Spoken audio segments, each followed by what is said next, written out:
Penemuan monumental, jejak Proto Stonehenge di Waun Maun.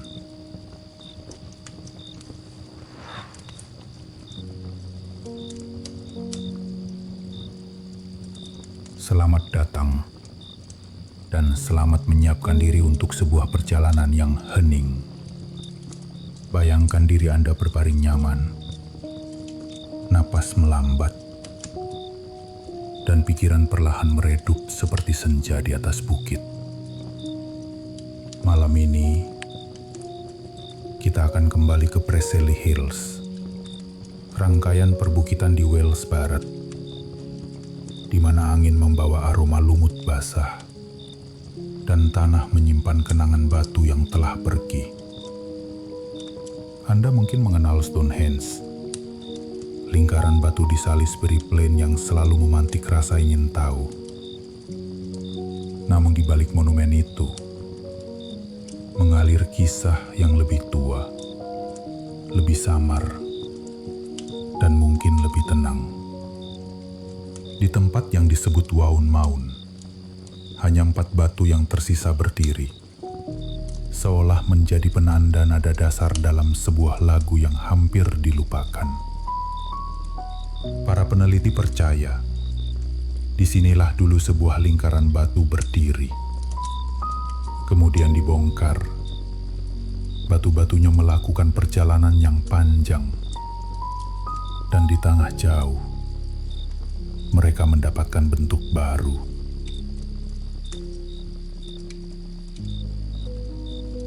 Malam ini, kita tidak akan tergesa membuktikan. Kita akan mendengarkan. Kita akan membiarkan tanah berbicara pelan melalui tekstur pasir, melalui arah terbit matahari, melalui lubang-lubang batu yang sunyi. Kita akan menyimak ritme hari-hari mereka, ritme yang sederhana dan menenangkan, dan membiarkannya menyelaraskan napas kita. Jika Anda masih terjaga, Anda bisa membiarkan rasa ingin tahu menggantung ringan. Jika Anda mulai mengantuk, biarkan suara ini menjadi selimut tipis.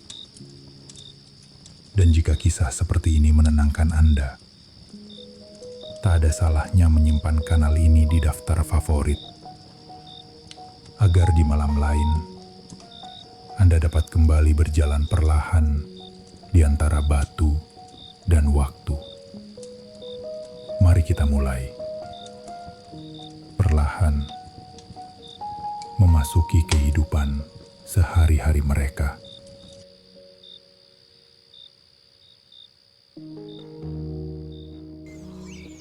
Adegan 1. Imersi kehidupan sehari-hari. Bayangkan diri Anda berdiri di lereng landai Preseli pada pagi yang berkabut. Udara lembab melekat di kulit, dingin namun bersahabat. Dari kejauhan, bayangan bukit menyerupai punggung hewan purba yang beristirahat. Rumput pendek memantulkan sisa embun, menempel pada ujung jari jika Anda berlutut menyentuhnya. Di dekat kaki Anda, jejak kecil mungkin milik rusa atau domba liar menorehkan pola halus di tanah yang lunak. Inilah ritme hari-hari mereka. Dimulai dengan cahaya pucat, suara burung yang ragu-ragu, dan langkah perlahan menuju sumber air. Masyarakat yang kita bayangkan hidup ribuan tahun lalu ini tak tergesa. Pagi adalah waktu mendengarkan. Mereka membaca angin untuk menakar cuaca. Mereka menatap arah terbitnya matahari, mencatat gerakannya dari musim ke musim. Setiap hari memberi catatan kecil, setipis daun tipis pada buku harian yang dibaca oleh banyak generasi. Di sekeliling, batu adalah tetangga yang tak berbicara keras. Ia hadir, berat, namun sabar, menampung kehangatan matahari di siang dan melepasnya kembali di malam. Dengan menyentuh permukaannya, Anda dapat merasakan sisa panas hari sebelumnya, seperti tangan tua yang tetap hangat saat menggenggam. Di dalam pemukiman sederhana, api menyala kecil. Aromanya bukan tajam, melainkan halus. Campuran kayu lembab, herba yang dikeringkan, dan sedikit lemak hewan yang mendidih pelan. Masakan pagi tidak mengundang pesta, tetapi mengundang kenyang yang damai. Biji-bijian yang ditumbuk, akar yang direbus, dan daging tipis yang diasap menjadi sarapan yang menyatukan keluarga. Piringnya bukan porselen, melainkan wadah tanah liat yang menahan hangat seperti telapak tangan menangkupkan mangkuk. Saat uap naik tipis, Anda bisa melihatnya memudar di udara dingin, seolah-olah kabut luar memasuki rumah untuk sekedar menyapa. Di antara mereka, ada pengrajin yang pelan menimbang bentuk. Tangan mereka berbau tanah, berdebu, dengan bekas goresan halus karena mengangkat batu kecil dan alat batu. Bukan sekadar kekuatan yang mereka butuhkan, tetapi keintiman dengan material. Mengetahui sisi mana yang retak, arah mana yang terasa setuju ketika dipukul, dan kapan harus berhenti untuk mendengar gema di dalamnya. Ritme hari-hari mereka bukan derap keras, melainkan ketukan pelan pada inti batu. Menyeleksi, menghaluskan, mencoba mengerti keinginan benda yang tak bahagia bila dipaksa. Di luar, anak-anak berlari ringan, menghindari genangan kecil, mengumpulkan ranting, dan menatap langit. Mereka belajar dari percakapan lirih orang dewasa. Bagaimana menata batu melawan arah angin, kapan menanam, kapan menunggu, dan bagaimana mengikuti bintang-bintang yang datang lebih awal di musim dingin. Mereka menyerap pengetahuan tanpa buku dari pengulangan yang menenangkan. Ke timur, matahari terbit. Ke barat, matahari pulang. Di antara keduanya, kita menenun hari. Seorang penanda waktu, bisa seorang tetua atau penjaga cerita, mencatat musim dengan alat yang sederhana. Tongkat, bayangan, dan garis-garis di tanah. Ketika matahari mencapai titik tertentu, mereka menandainya, bukan dengan teriakan, melainkan dengan isyarat halus. Seperti seseorang yang membalik halaman buku, mereka membalik musim. Gerakan kecil, makna besar. Di sore hari, mereka berjalan ke dataran terbuka, memeriksa susunan batu yang sedang diatur. Lintasan kaki yang sama dilalui berulang, memadatkan tanah, membuat jalur samar yang hanya terlihat ketika matahari rendah menciptakan bayangan tipis. Ritme hari-hari mereka berjalan dalam garis yang diulang, menyulam kepastian di atas lanskap yang berubah perlahan. Bersisian dengan kerja, ada jeda untuk mendengar. Jika Anda duduk di atas batu yang hangat, Anda akan merasakan getaran kecil dari angin yang menggulung melewati rumput. Tidak ada kebisingan mesin, hanya dengung jauh serangga. Sesekali burung yang menukik, dan bunyi serat pakaian berbahan wol ketika seseorang mengubah posisi duduknya. Jeda ini bukan kemewahan. Ia bagian penting dari tata cara. Dari jeda, lahir keputusan, di mana sebuah batu akan diletakkan, ke arah mana bukaan akan menghadap, pada hari apa mereka akan mengangkat beban bersama. Malam menghampiri dengan pelan. Api yang tadi kecil kini lebih mantap, memberi cahaya jingga pada permukaan batu. Wajah-wajah memantul hangat, mata memantulkan kilau yang redup. Cerita mengalir hening, tidak untuk mengejutkan, tetapi untuk menenangkan. Tentang nenek moyang yang tahu jalur bintang, tentang hewan yang meminjamkan tanda, dan tentang tempat yang akan menjadi rumah bagi upacara. Ada kisah tentang ketakutan, badai yang pernah mematahkan perapian, musim dingin yang terlalu panjang. Namun ketakutan ini dipeluk, tidak diusir. Mereka menautkannya pada ritual sederhana, mengikatkan pita serat pada dahan, menata batu kecil sebagai penanda harapan. Bukan untuk mengendalikan alam, tetapi untuk berdialog dengannya. Kita juga harus mengakui sisi yang lebih kelam, tanpa menekankannya. Ada hari ketika seseorang jatuh sakit. Ada musim ketika persediaan menipis. Ada perjalanan membawa batu yang terlalu berat, yang memaksa mereka beristirahat lebih lama.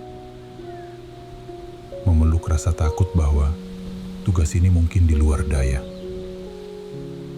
Namun, mereka belajar berteman dengan ketakutan, mengubahnya menjadi kehati-hatian, menjadi ritual, menjadi lagu-lagu pendek untuk mengatur langkah. Dalam senyap, mereka menemukan cara.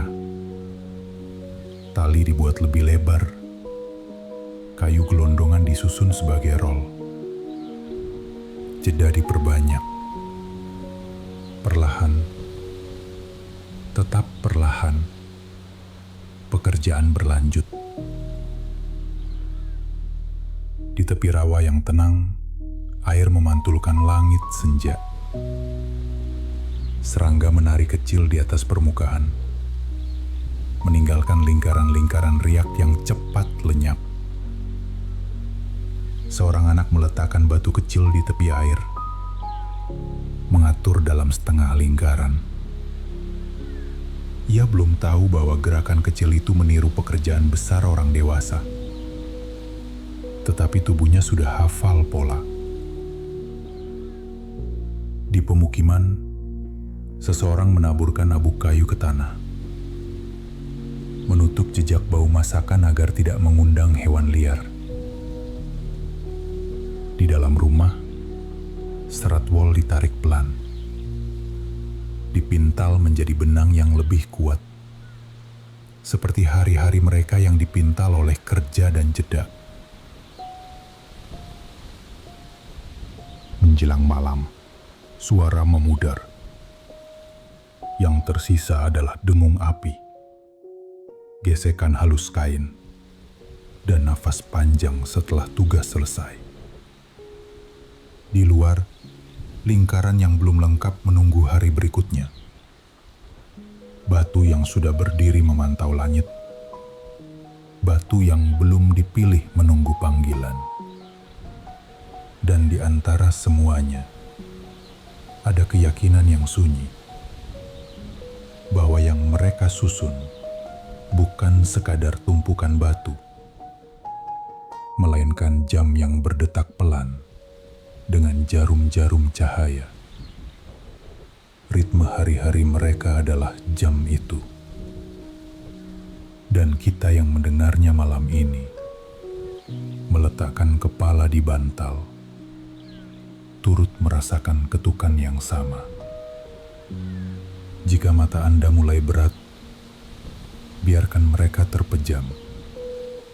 Jika Anda masih bersama saya, mari kita istirahat sejenak di sini, di bawah bintang yang tumbuh, di samping batu yang hangat sisa siang.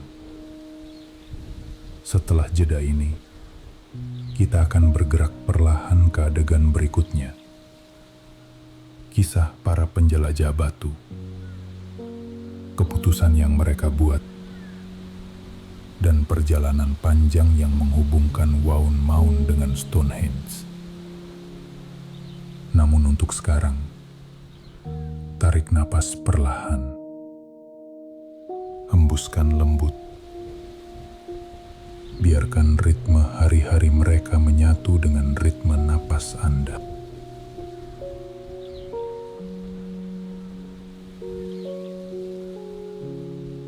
Adegan 2. Biografi atau peristiwa sejarah. Bayangkan diri Anda berdiri lagi di bawah langit Presley. Namun kali ini kita menelusuri jejak seorang tokoh yang nyaris tak pernah disebut. Kita akan memanggilnya Iron, bukan nama yang ditulis pada batu, melainkan nama yang lahir dari napas angin dan irama langkah di tanah basah. Iron bukan kepala suku, bukan pula perajin paling terkenal. Ia hanyalah seseorang yang setiap harinya menyentuh batu, mengukur diamnya, dan dengan sabar menunggu saat ketika diam itu menjelma keputusan. Iron tumbuh dengan ritme hari-hari mereka. Bangun sebelum matahari, memeriksa langit, menimbang arah angin. Ia belajar dari orang yang lebih tua bahwa setiap batu berbicara dengan cara yang halus, melalui suhu di permukaannya, melalui gema tipis saat diketuk, melalui rasa berat yang tertik ketika diangkat pelan. Dari tangan yang lama berlatih, Iron memahami ada batu yang enggan, ada batu yang patuh, dan ada yang tampak seolah-olah sudah menunggu berabad-abad untuk berdiri pada tempatnya.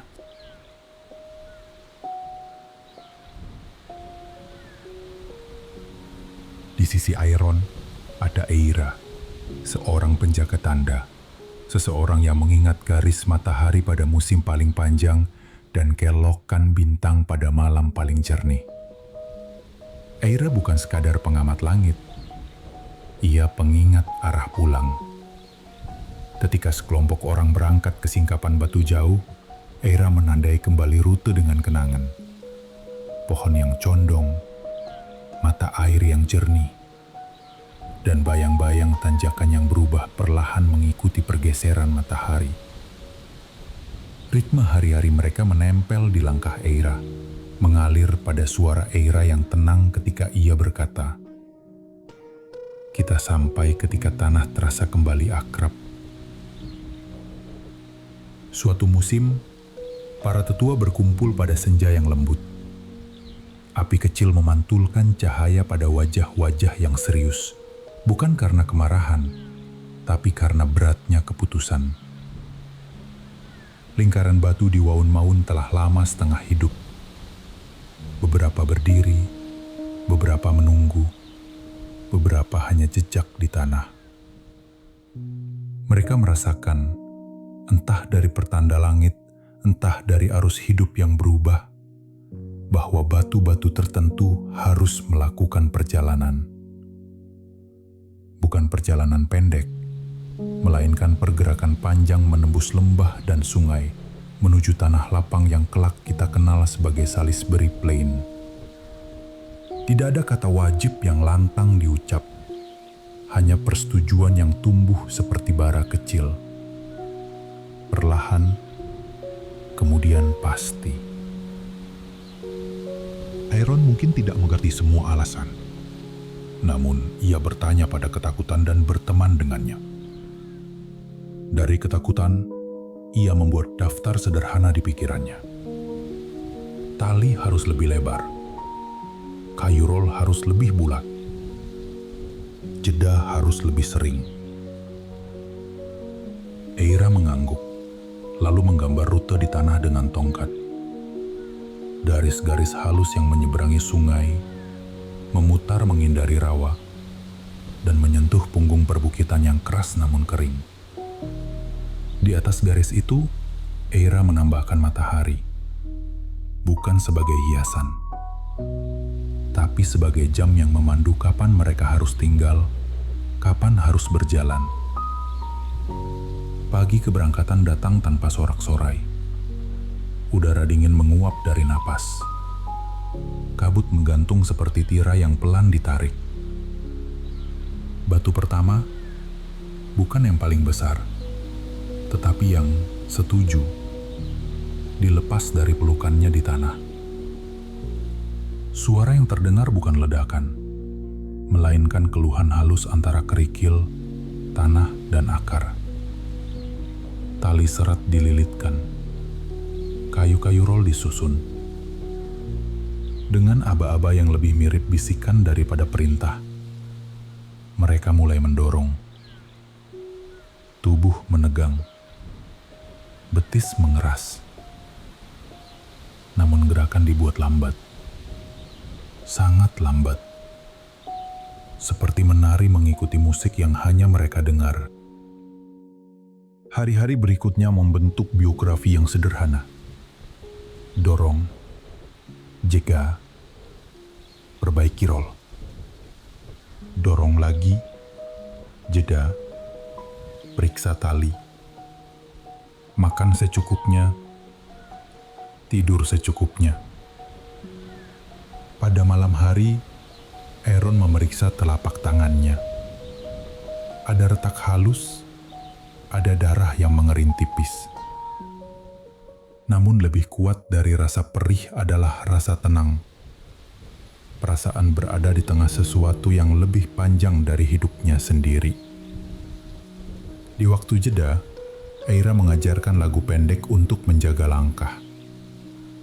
Bukan untuk menyemangati seperti perang, melainkan untuk menyamakan napas.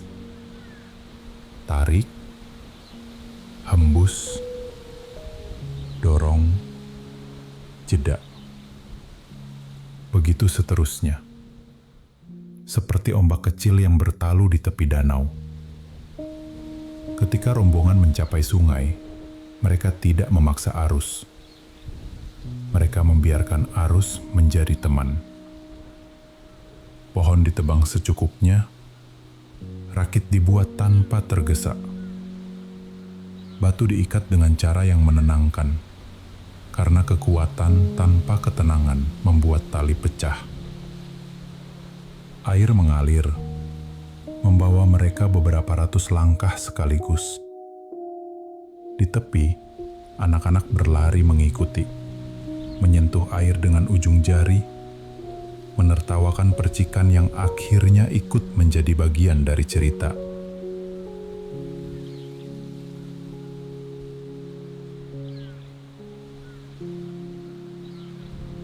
Malam itu, di bawah langit yang jernih, Aaron menatap bintang yang Eira sebut-sebut.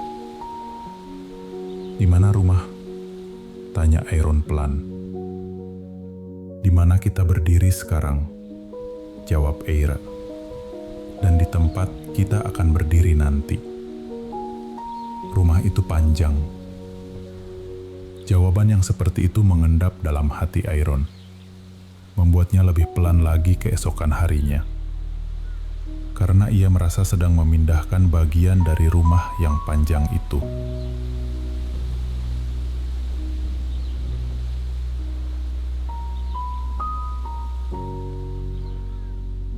Ada hari ketika hujan turun lebih berat dari rencana. Tanah menjelma sabun licin, kayu roll kehilangan cengkeramannya. Rombongan tak memaki cuaca. Mereka menyingkir ke tepi, menyalakan api kecil di tempat terlindung, mengeringkan tali yang basah, dan memperbaiki simpul-simpul. Ketika hujan berubah gerimis, mereka kembali mendorong. Bukan karena keras kepala, tetapi karena ritme hari-hari mereka tidak pernah bergantung pada satu cuaca saja. Di malam-malam dingin, ketika otot-otot tertarik, ketika mimpi membawa mereka kembali ke rumah asal, Iron menguatkan diri dengan membayangkan lingkaran yang belum terlihat. Lingkaran yang kelak menyambut matahari terbit di musim paling panjang. Lingkaran yang akan membuat penjelasannya sendiri kepada anak cucu. Inilah mengapa kita berpindah. Perjalanan panjang seperti ini tidak hanya memindahkan batu. Ia memindahkan keputusan.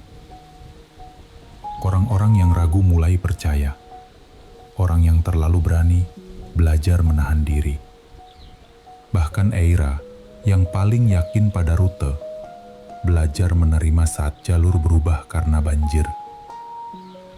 Mereka menggeser garis di tanah, bukan dengan kecewa, melainkan dengan rasa ingin tahu tenang.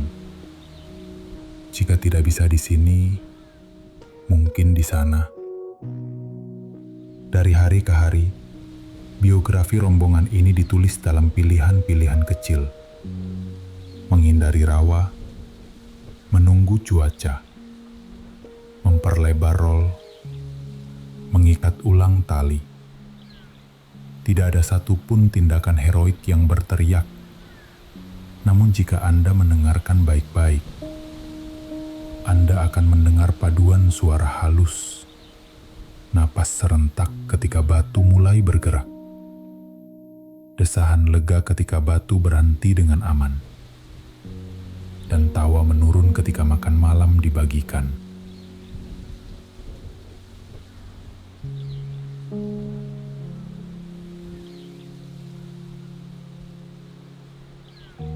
Akhirnya, tanah yang berbeda terbentang di depan. Dataran yang luas, angin yang lain, aroma rumput yang lebih tajam. Salisbury Plain menunggu mereka dengan keheningan lapang. Rombongan berhenti di tepi. Bukan karena lelah saja, tetapi karena momen ini memerlukan penghormatan hening. Eira berdiri, mengangkat tangan seolah meraba garis matahari masa depan. Iron meletakkan telapak pada batu, merasakan dingin yang segera menjadi hangat. Di sini, rumah yang panjang akan menambah ruang baru. Penempatan batu pertama tidak dilakukan dalam hiruk, melainkan dalam doa yang tidak bersuara. Mereka memeriksa lubang, kedalamannya, kelembapan tanah, arah bukaannya. Eira menunggu matahari pagi, menandai saat ketika cahaya pertama menyentuh garis yang telah ia perhitungkan. Ketika sinar itu tiba, Iron memberi isyarat. Tali-tali ditarik bukan dengan teriakan, tetapi dengan kata-kata yang menenangkan. Pelan, lebih pelan, tahan. Batu mulai turun, menemukan dudukannya, langsung menjadi bagian dari tanah baru. Ada getaran kecil yang tidak didengar telinga, hanya dirasakan telapak. Dalam getaran itu, ketakutan lama Iron, ketakutan akan gagal, akan terjebak, akan tidak cukup kuat, seolah berkurang.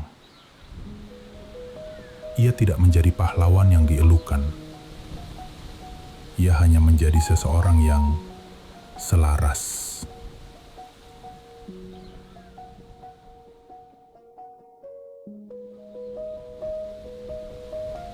Hari-hari berikutnya mengulang pola yang dikenal, menggali, mengukur, menunggu cahaya, mengangkat, menurunkan.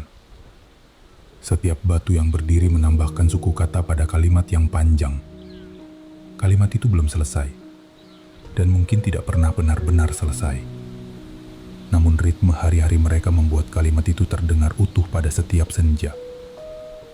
Pekerjaan yang berhenti tepat waktu, api yang menyala cukup, makanan yang dibagi rata, cerita yang mengalir seperti air hangat di punggung lelah. Di suatu malam, Aaron menatap lingkaran yang mulai terbaca. Ia mengingat Wound, tempat awal, batu yang pamit, tanah yang pernah menahan. Alih-alih duka, yang datang adalah rasa terhubung. Seperti berpindah rumah, namun membawa ambang pintu lama. Bukan untuk dikenang dengan sedih, melainkan untuk dirayakan. Karena kini ambang itu menyambut angin lain, langit lain, dan generasi yang akan menambahkan cerita mereka sendiri. Era duduk di sebelahnya, tersenyum kecil. "Lihat," katanya pelan. Matahari tahu caranya kembali.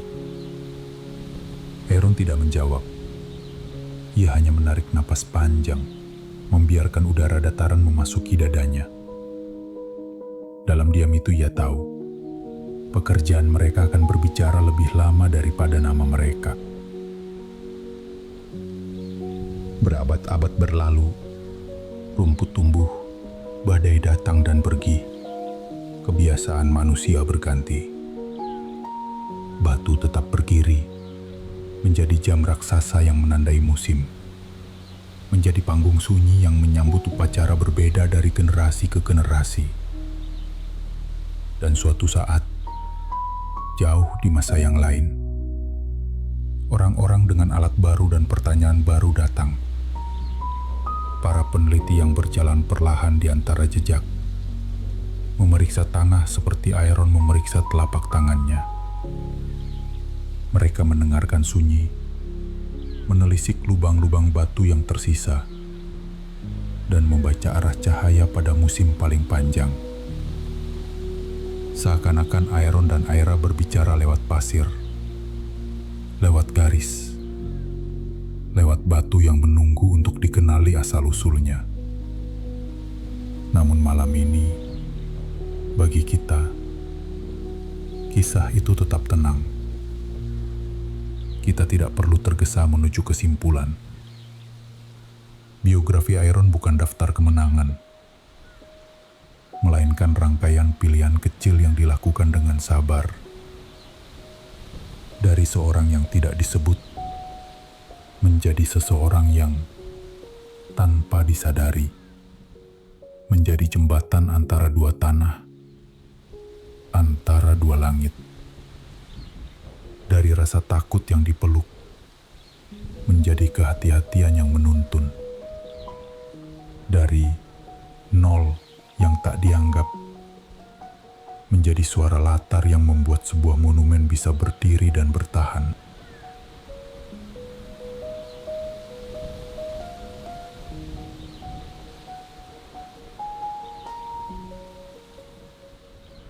Jika mata Anda mulai berat, biarkan mengatup. Jika Anda masih terjaga, biarkan hangat api kecil membias di dinding imajiner. Dan bayangkan Aaron menambahkan satu kayu tipis lagi, agar malam cukup terang untuk menulis satu baris terakhir sebelum tidur. Baris itu berbunyi, pelan saja. Karena dalam pelan, ada ketelitian. Dalam pelan, ada ruang untuk mendengar. Sebentar lagi, kita akan melangkah ke adegan 3. Menyimak dengan lembut bagaimana tanah menjaga ingatan. Bagaimana cahaya solstis menjadi penunjuk arah. Dan bagaimana para peneliti modern membaca bisikan-bisikan dari ribuan tahun silam. Untuk saat ini, tarik napas, hembuskan. dan rasakan ritme hari-hari mereka menyatu lagi dengan ritme napas Anda. Adegan 3. Misteri, budaya, atau arkeologi. Bayangkan diri Anda kembali ke bukit-bukit Preseli. Namun kali ini, kita berjalan di belakang para peneliti. Langkah mereka ringan, suara mereka rendah. Mereka tidak datang membawa kepastian, melainkan pertanyaan yang diajukan dengan sopan kepada tanah. Di telapak tangan, sekop kecil dan kuas halus. Di kantong, pita ukur, kompas, dan buku catatan yang terbuka pada halaman kosong. Di hadapan kita, sebuah lingkaran yang nyaris tak terlihat. Batu yang tinggal 4. Lubang yang sudah lama diisi ulang oleh waktu.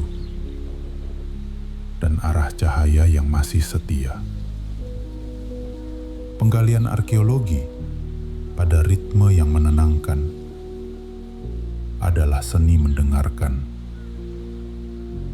Bayangkan derit halus kain tenda penelitian ditiup angin. Bayangkan bunyi pasir yang berpindah setipis napas. Seorang peneliti jongkok, menggores tanah satu lapis sehalus kulit bawang. Setiap milimeter bukan sekedar kotoran, melainkan kalender yang rapat. Beku, tetapi masih bisa dibaca. Mereka menaruh tanah ke dalam saringan, menggoyangnya pelan.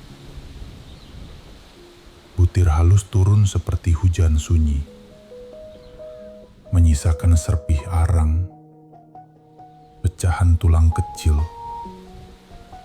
atau jejak biji-bijian yang pernah disangrai. Hasilnya bukan teriakan penemuan, melainkan catatan pelan. Di sini ada api, di sini pernah ada tiang, di sini seseorang berhenti cukup lama untuk meninggalkan jejak.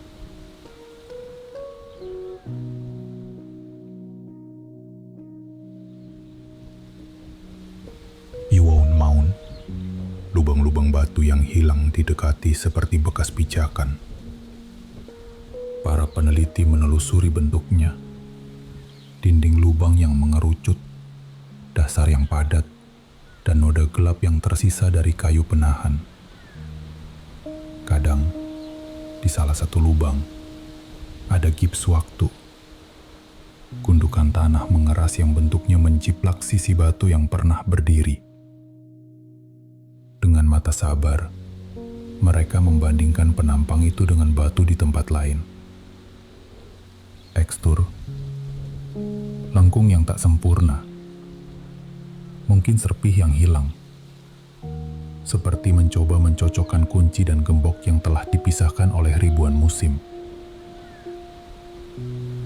Di tenda analisis, butiran pasir yang dikumpulkan mengalami penanggalan cahaya, optically stimulated luminescence, cara halus untuk bertanya kepada mineral, kapan terakhir kali kamu melihat matahari?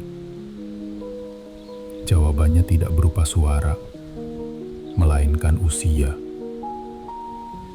Di wadah lain, arang kecil ditanya dengan cara berbeda, lewat hitungan unsur yang memudar seirama waktu. Metodenya tidak perlu kita hafal. Yang penting adalah kesabaran yang sama. Membiarkan materi bercerita tanpa dipaksa. Seperti Anda yang perlahan memejamkan mata. Para peneliti juga memejamkan prasangka, agar kronologi dapat menyusun dirinya sendiri.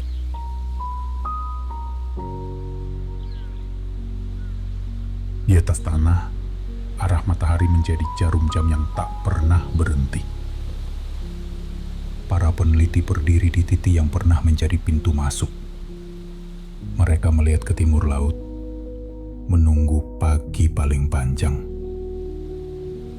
Ketika sinar pertama muncul pada garis tertentu, mereka mencatat. Bukan kebetulan, ini pola. Di Stonehenge, kita mengenal keselarasan itu. Di Wown Mound, kita merasakannya kembali. Lebih samar, tetapi nada dasarnya sama. Dua batu tegak yang tersisa seolah membingkai sebuah koridor cahaya. Pada hari biasa, itu hanyalah terang yang nyaman. Pada solstice, itu pesan yang tiba tepat waktu. Dari tanah, para peneliti juga memanggil tanaman yang telah lama tiada. Serbuk sari mikroskopis, serpian kayu, jejak padang yang digembalakan. Semuanya dirangkai untuk melukis lanskap. Ternyata, di masa itu, bukannya hutan lebat semata, melainkan mosaik lahan, hamparan rumput, semak, dan panel hutan yang dibuka dengan hati-hati. Bukan karena perang, melainkan karena ritme hari-hari mereka. Bertani, meramu, merawat jalur, menyiapkan ruang untuk upacara. Kita seolah melihat para pendahulu Aeron dan Eira berjalan di jalur yang sama, menyisakan garis-garis halus yang kelak dipakai arkeologi untuk menyebut, di sini pernah ada orang. Cukup lama untuk menata musim. Ada juga misteri suara. Lingkaran batu bukan sekadar bentuk, ia juga ruang gema. Di angin rendah, suara orang berbicara pelan bisa terpantul tipis. Bayangkan upacara yang tidak mengandalkan teriakan, melainkan bisik yang diperbanyak secara lembut oleh batu. Seperti kita berbisik di telinga sendiri menjelang tidur, agar hati lebih tenang.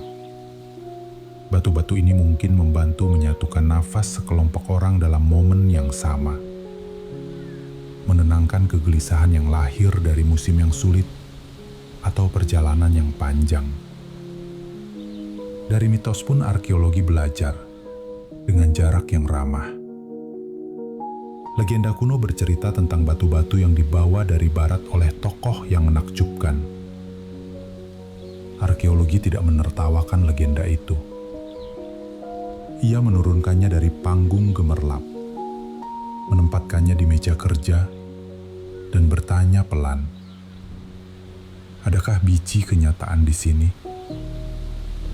Ketika batu di dataran timur ternyata mirip dengan batu di barat, ketika lubang kuno mencocok dengan pengampang batu yang hilang, ketika garis cahaya di dua tempat berbisik nada yang sama, legenda itu tidak menjadi bukti, tetapi menjadi peta kabur yang kebetulan mengarah ke arah yang tak asing.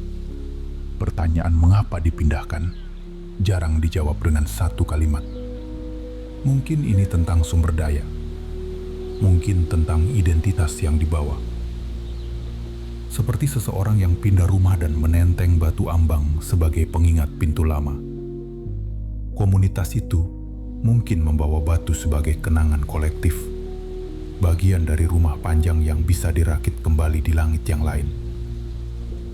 Arkeologi menemukan petunjuk kecil, pola makan yang berubah, jejak perapian yang pindah, fragmen bejana tanah yang bergaya mirip di tempat yang berjauhan. Tidak ada satupun yang berteriak kebenaran, namun semuanya bernyanyi pelan ke arah yang serupa. Di laboratorium lain, sisa-sisa pembakaran manusia, fragmen yang sangat dihormati, diperiksa lembut. Bukan untuk memusik, melainkan untuk mengembalikan kisah. Unsur di tulang terkadang menyiratkan air yang diminum, tanah yang diinjak. Ada yang berkata barat, ada yang berkata timur. Seolah banyak kehidupan pernah menyeberangi jembatan yang sama, merantau, kembali, atau menetap di tempat baru sambil membawa cerita lama di saku kenangan. Di atas meja, peta Inggris seperti kain yang ditarik ringan. Lipatannya mempertemukan Presley dengan dataran luas, membuat jarak 280 km terasa seperti dua kamar dalam satu rumah yang sama.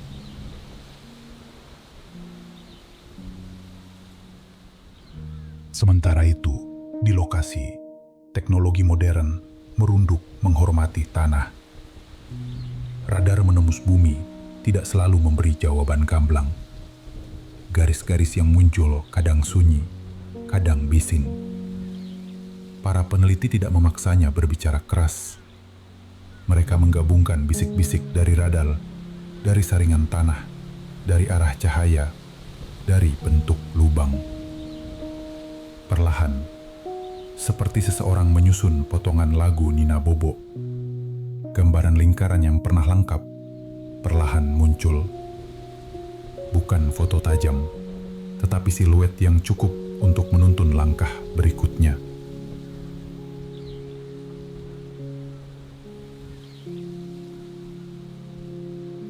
Malam turun, tenda penelitian menampung lampu kuning yang lelah.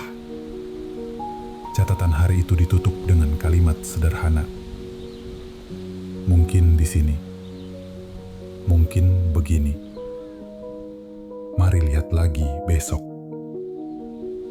Dalam kesabaran seperti ini, ada keindahan yang menenangkan. Keindahan yang sama dengan ritme hari-hari mereka ribuan tahun lalu. Tidak ada tepuk tangan meriah. Tidak ada tirai yang ditutup. Yang ada, komitmen untuk hadir esok hari. Dengan kuas yang sama. Dengan pertanyaan yang sama lembutnya. Jika Anda masih terjaga, biarkan detail-detail kecil ini mengendap. Bentuk lubang yang meniru sisi batu. Kilau debu halus di saringan. Garis cahaya yang tepat waktu pada pagi tertentu. Legenda lama yang duduk santun di samping data.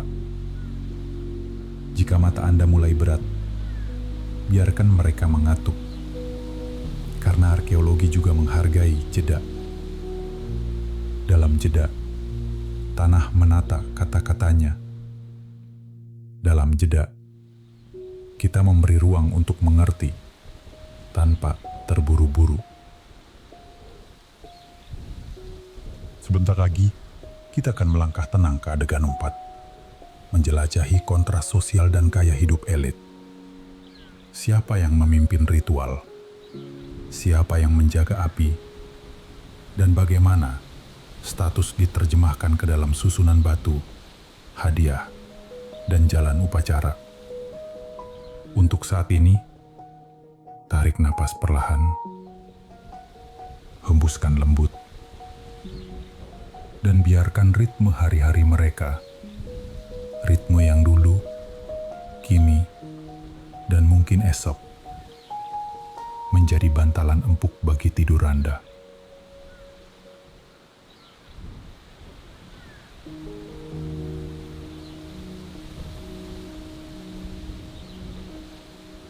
Adegan 4. Kontras sosial, gaya hidup elit.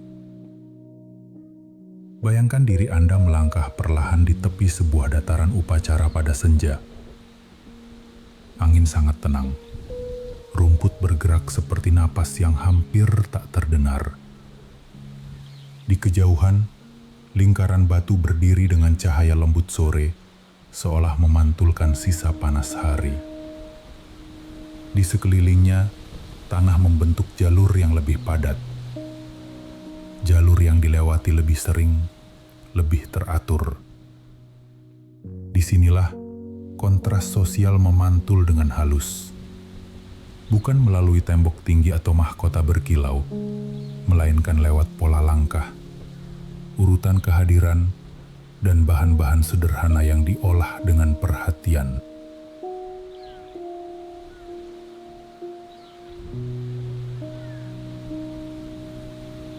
Mereka yang memimpin ritual, sebut saja para penjaga arah, tidak berpakaian mencolok.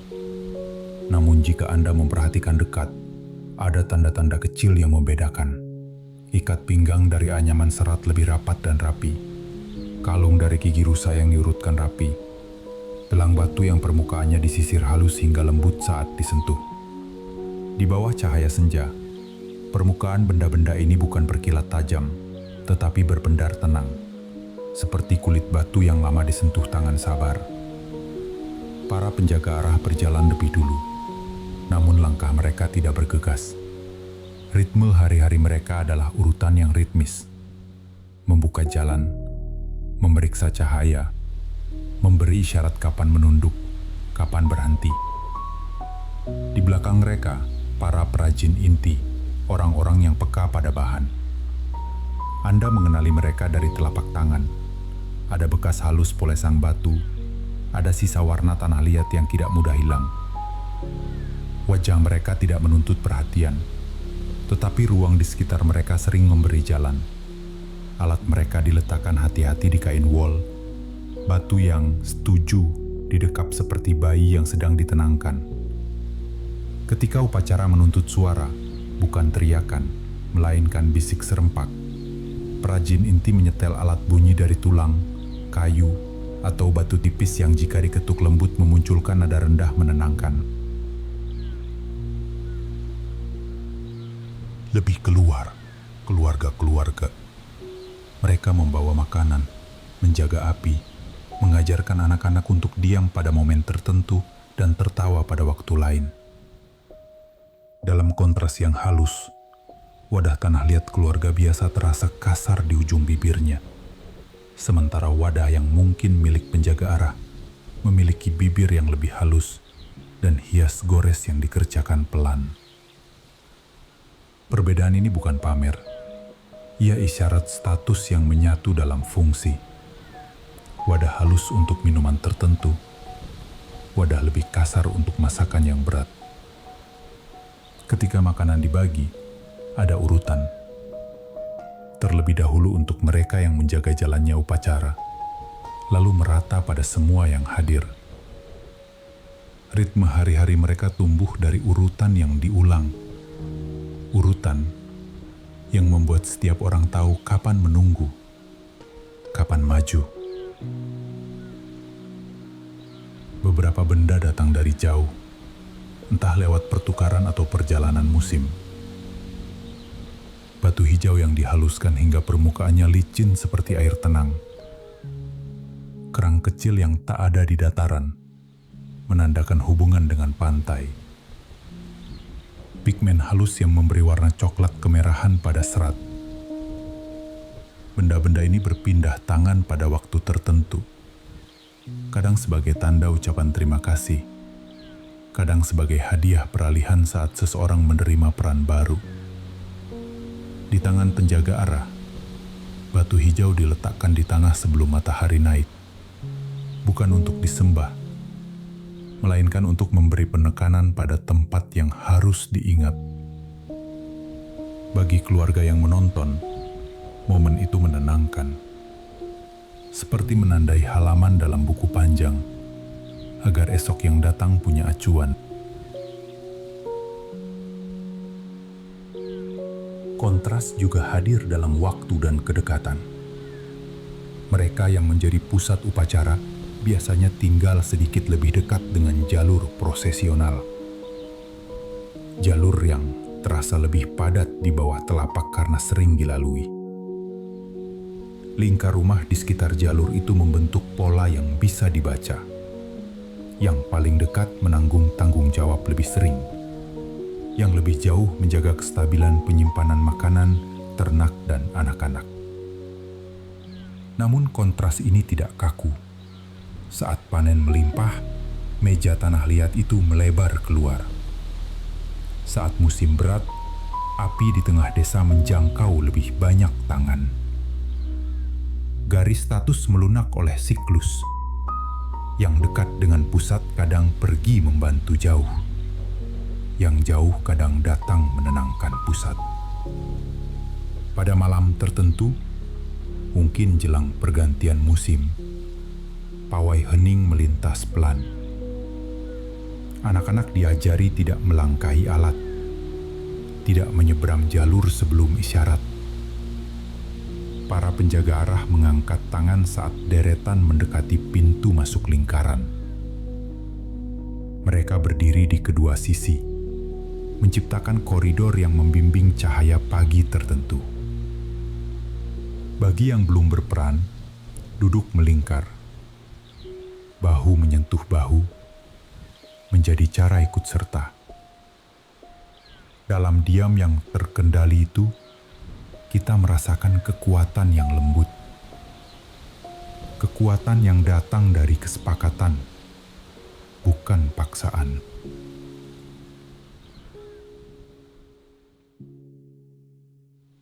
Kita juga perlu mengakui sisi yang kurang terang, dengan tetap menjaga suara tenang. Terkadang, peran dijaga terlalu erat. Ada masa ketika seseorang yang muda dan ingin mencoba memegang tali upacara diminta menunggu lebih lama, meski kemampuannya sudah tampak. Ada juga saat ketika keluarga biasa membawa hadiah terbaik. Seikat serat terhalus, sekerat keju paling matang, namun posisinya di lingkar selalu di tepi. Pergulatan batin muncul, bukan sebagai pemberontakan, melainkan sebagai keinginan yang dipendam dan disalurkan ke kerja.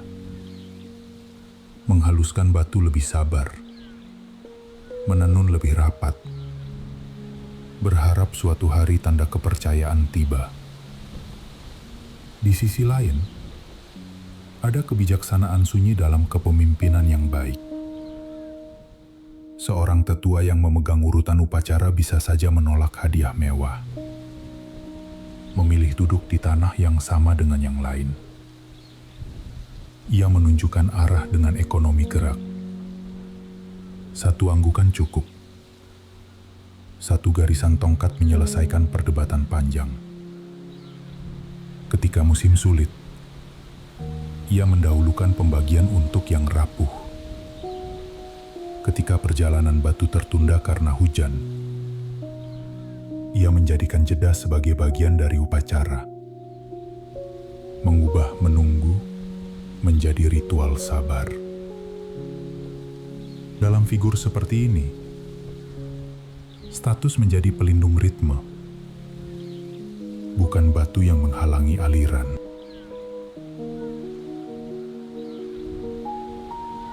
Kontras gaya hidup juga terbaca pada pakaian kerja. Mereka yang sering bersentuhan dengan batu memakai lapisan wol yang lebih tebal di siku dan lutut, diperkuat dengan jahitan kecil-kecil yang rapi. Para penjaga arah memilih lapisan yang lebih ringan saat upacara, agar gerak tangan tidak terhalang. Pola anyaman pun berbeda. Yang satu menekankan ketahanan, yang lain menekankan ketepatan gerak. Namun saat malam tiba dan suhu turun, batas itu memudar. Semua orang mendekat ke api, berbagi selimut, saling meminjam pakaian yang kering. Elit menjadi kata yang tak diucapkan. Yang tampak hanyalah keluarga besar yang duduk dalam bundar, menyimak cerita yang sama. Di dapur tanah, kontras terasa lewat rasa. Minuman yang difermentasi ringan, agak masam, hangat, disajikan terlebih dulu di wadah halus untuk mereka yang akan memimpin kata, agar suara tetap lembut dan tenggorokan tidak kering. Setelahnya, wadah besar beredar merata.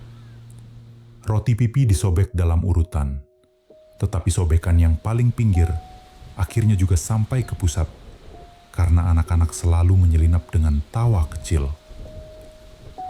Dan tawa, seperti kita tahu, selalu menghapus garis setidaknya untuk sesaat. Sistem hadiah menjaga jembatan antara pusat dan tepi. Setiap musim, ada benda yang bergerak dari tangan ke tangan. Bilah batu yang diasah ulang, jarum tulang yang ujungnya diperbaiki, kantong serat yang diwarnai lembut. Benda-benda ini membawa jejak sentuhan dari banyak orang. Minyak kulit, sisa aroma herba, noda asap tipis. Ketika benda kembali ke pusat, ia kembali bukan sebagai milik murni, melainkan sebagai kisah yang lebih panjang. Dengan cara ini, status tidak mengeras menjadi dinding. Ia diuji, dipelihara, dan diingatkan bahwa pusat hidup karena tepi mengirim denyut. Ada kalanya batu baru berdiri, dan pada saat-saat seperti itu, urutan menjadi pertunjukan yang sangat halus. Penjaga arah memberi tanda. Perajin inti memastikan lubang siap. Keluarga menahan napas. Anak-anak berdiri di pangkuan, merasakan detik-detik yang lebih panjang dari biasanya. Ketika batu menemukan dudukannya, tidak ada sorak. Yang ada hanya desah lega yang merata dari pusat ke tepi,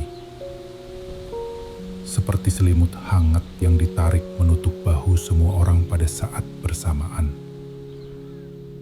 Itulah momen ketika kontras sosial menyatu.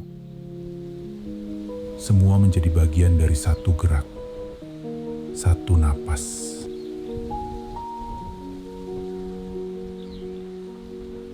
Kita kembali, perlahan mengingat Airon dan Aira. Dalam pola ini, kita bisa membayangkan bagaimana keduanya bergerak. Airon mungkin tidak pernah duduk paling depan, namun tangannya selalu sampai lebih dulu ke tali.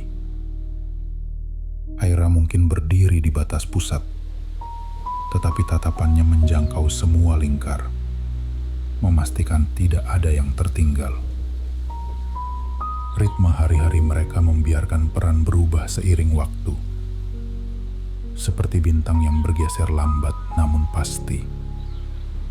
Mereka mungkin tidak disebut elit, namun pengaruh tenang mereka menembus jalur, mengikat pusat dan tepi.